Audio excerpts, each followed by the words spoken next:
तो खबर थोड़ा हाई लेवल की है। खबर जो है कि अंतर्राष्ट्रीय स्तर पर कराए गए संशोधन सर्वे के आधार पर जिस तरह से जनगणना होता है, उसी तरह से जो है कि देश में ह्यूमन राइट कमीशन है और विदेशों में यानी कि संयुक्त राष्ट्र के स्तर पर रेड क्रॉस सोसाइटी काम करती है, जो लगातार वर्कर्स, मजदूर, दबे कुचले पिछड़ों के लिए काम करती है। और रेड क्रॉस सोसाइटी के सर्वे के आधार पर जो निर्णय सामने आए, उसको लेकर प्रधानमंत्री नरेंद्र मोदी और देश की सरकार को बहुत ही जोरदार झटका देते हुए जो है कि सख्त कदम उठाने का निर्देश जो है कि रेड क्रॉस सोसाइटी के द्वारा दिया गया। तो क्या है गीगा वर्कर्स का खेल, क्या है कॉन्ट्रेक्चुअल वर्कर्स की बात, संविदा कर्मचारियों को लेकर जो है कि क्यों केंद्र सरकार में मची है हलचल, अंतर्राष्ट्रीय स्तर पर कौन सा ऐसा मामला, कौन सा ऐसा जो है कि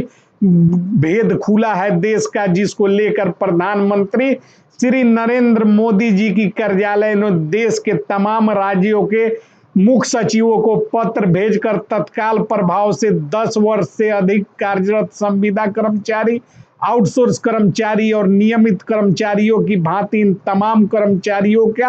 हाल चाल में सुधार करने के उपायों पर विचार करने के गंभीर संकेत और पत्र जारी किया है। पत्र की प्रति भी हम आपको पूरा दिखाएंगे। पत्र आपको स्क्रीन पर जो है कि दिखाई देगा। सब कुछ आपको समझाएंगे कि मामला आखिर कितना पेचीदा क्यों बन गया, मामले में सरकार को जो है कि क्यों केंद्र सरकार की एंट्री हुई और प्रधानमंत्री नरेंद्र मोदी ने सीधे तौर पर सभी राज्य सरकारों को पत्र लिखकर क्यों चेताया, क्यों कहा कि जो है कि इन कर्मियों की हालत में सुधार करके और जो है कि इनके जीवन में जो है कि 10 साल से अधिक जो कर्मी कार्य कर रहे हैं उनको नियमितीकरण और जो है कि केंद्र सरकार ने दिया सरकारी आदेश संविदा कर्मियों के वेतन में वृद्धि और सेवा स्थायी नियमितीकरण, पेंशन, रिटायरमेंट और तमाम ईपीएफ कटौती से लेकर और डीए के प्रावधान और जो है कि तमाम पहलुओं पर विचार करते हुए केंद्र सरकार क्यों मजबूर हुई है ऐसा पत्र जारी करने के लिए, इसके पीछे की कहानी देश के तमाम टोला सेवक, संविदा कर्मचारी, आउटसोर्स कर्मचारियों को जाननी अति आवश्यक है। तो आपको बता देना चाहते हैं कि गीगा वर्कर्स से जुड़े मामले में लगातार जो है कि कार्यवाही सरकार करती आ रही है और जो है कि तमाम जो लोग कार्य करते हैं, जो मजदूर हैं, जो निचले स्तर पर जो सरकार के कार्यों को देखने का काम करते हैं और उसके साथ साथ जो घरेलू उद्योगों में कर्मचारी हैं, बड़े बड़े उद्योग और कारखानों को चलाने का काम करते हैं, जो बड़े बड़े फैक्ट्रियों में, रेल कारखानों में अपने जीवन को खपाकर देश के निर्माण में अपना योगदान देते हैं, उनकी हालत लगातार बद से बदतर होती जाती है और होती जा रही थी। और केंद्र सरकार की चुप्पी और राज्य सरकारों का दमनकारी नीति उनके जीवन को अंधियारे में धकेल रहा था। ऐसे में एक बहुत ही बड़ा कार्यवाही, बहुत ही बड़ा रोशनी, एक अंधेरे को चीरता हुआ सूर्य का प्रकाश सामने आया जब अंतर्राष्ट्रीय रेड क्रॉस सोसाइटी ने पूरे भारतवर्ष में जांच किया और इस मामले का सर्वे कराया कि ये जो छोटे स्तर के निम्न जीवन यापन करने वाले निचले स्तर के मजदूर हैं, इनकी स्थिति क्या है। और इस स्थिति में ह्यूमन राइट कमीशन, जो कि भारत का मानवाधिकार आयोग है, उसके सहयोग से अंतर्राष्ट्रीय इंटरनेशनल ह्यूमन राइट कमीशन ने इसका सूद लिया और सूद लेने के बाद जो है कि संयुक्त राष्ट्र अमेरिका और संयुक्त राष्ट्र के प्रावधान के तले जितने भी जो है कि देश हैं, उन तमाम देशों में यह जांच चली और तमाम देशों का सर्वे जब सामने आया तो चौंकाने वाला तथ्य जो था वह भारत के संविदा कर्मचारी और आउटसोर्स कर्मचारियों को लेकर बहुत ही गंभीर आरोप सिद्ध हुए, जिसमें पाया गया कि देश में जितने ही वर्कर्स काम करते हैं, जिनमें जो है कि रेल में, कारखानों में, फैक्ट्रियों में, उद्योग धंधों में और जो है कि बड़े बड़े उद्योग और कारखानों को चलाने वाले मजदूरों का जीवन तो बद से बदतर स्थिति में है ही, उससे भी ज्यादा गंभीर स्थिति जो है कि यहाँ देश में संविदा पर काम करने वाले और आउटसोर्स पर काम करने वाले कर्मियों के साथ जो है कि बड़ा भेदभाव और दोहरा नीति जो है कि अपनाकर इनके जीवन को जो है कि बद से बदतर बनाने का काम राज्य सरकारों सहित केंद्र सरकारों के नाक के नीचे चल रहा है। और इसकी भनक आज तक जो है कि सरकारों ने इसका सूद नहीं लिया,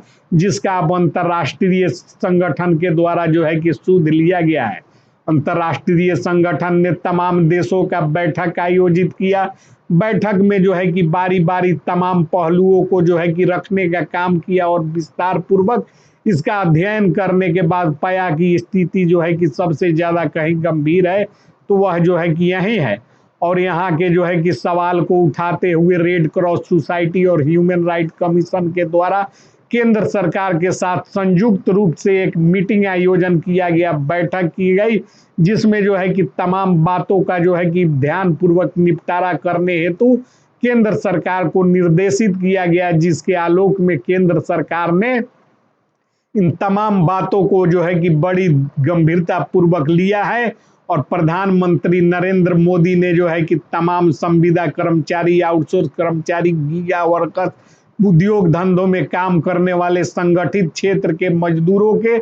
जीवन में जो है कि सुधार लाने हेतु 28 राज्यों के मुख्य सचिवों को पत्र भेजकर सीधे संवाद भेजा है कि इनके जीवन में सुधार करने के तमाम उपायों पर जो है कि विचार करते हुए कार्यवाही किया जाए, अन्यथा यह मामला अब अंतर्राष्ट्रीय अखबारों में प्रकाशित होगा और अंतर्राष्ट्रीय स्तर पर देश की छवि को जो है कि नुकसान पहुंचेगा। बताया जाता है कि इसके पीछे कुछ जो है कि वर्कर्स का संघ है, जिन्होंने अंतर्राष्ट्रीय स्तर पर रेड क्रॉस सोसाइटी और इंटरनेशनल ह्यूमन राइट्स कमीशन में अपनी बातों को रखते हुए जो है कि शिकायत प्रकट किया था कि उनके साथ जो है कि जो हो रहा है वह कहीं से उचित नहीं है। आपको बता दें कि बहुत सारे ऐसे कर्मचारी हैं जिनसे 10 साल 20 साल सेवा लेने के बाद राज्य सरकारें नियमों का हवाला देकर हटा देती है, तो दूसरी तरफ जो है कि अदालतों का रुख भी इनके प्रति नरम नहीं दिख रहा है। सख्त रुख अपनाते हुए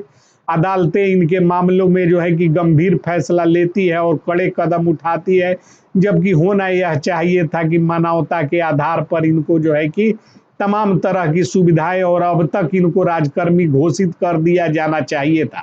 खैर, बहरहाल अब जो है कि गेंद अंतर्राष्ट्रीय स्तर पर जो है कि रेड क्रॉस सोसाइटी के पाले में है, जो लगातार इसकी मॉनिटरिंग करना शुरू कर चुका है। और प्रथम कड़ी में जो है कि देश के सर्वोच्च नेता और जो है कि गृह मंत्रालय और प्रधानमंत्री नरेंद्र मोदी जी को जो है कि इससे अवगत कराया गया है। उसके बाद जो है कि यह पत्र प्रकाश में आया है, जिसमें संविदा कर्मचारी जो 10 साल से कार्यरत हैं उनकी सेवाओं को नियमित करने और केंद्र सरकार के द्वारा एडवाइजरी दिया गया है कि इनके जीवन में सुधार के लिए तमाम तरह के उपाय करने आवश्यक प्रतीत होते हैं। इसलिए जो भी इनके लिए सरकार कर सकती है उसका पूरा जो है कि तैयारी करके सरकार को लागू करना होगा। इसकी बाध्यता सुनिश्चित करने के लिए केंद्र सरकार ने जो है कि इस कानून को मंजूरी दी है, जिसके बाद 10 वर्षों से सेवा में कार्यरत कर्मियों को बड़ा लाभ मिलने का संकेत सामने आ रहा है। उम्मीद जताई जा रही है कि अंतर्राष्ट्रीय,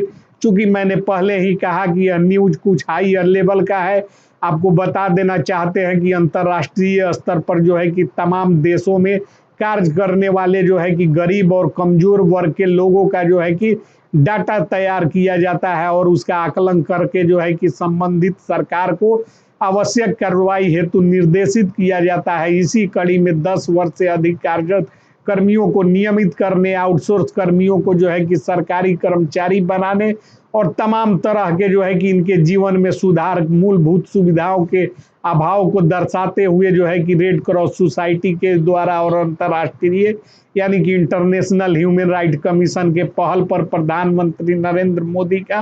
पत्र प्रकाश में आ रहा है, जो 28 राज्यों के केंद्र शासित प्रदेशों के चीफ सेक्रेटरी को प्रेषित किया गया है। अब देखना यह दिलचस्प होगा कि सरकार के इस पत्र के आधार पर सेवा नियमितीकरण, ईपीएफ, पेंशन, रिटायरमेंट और जो है कि आपको अनुग्रह अनुदान के साथ साथ जो है कि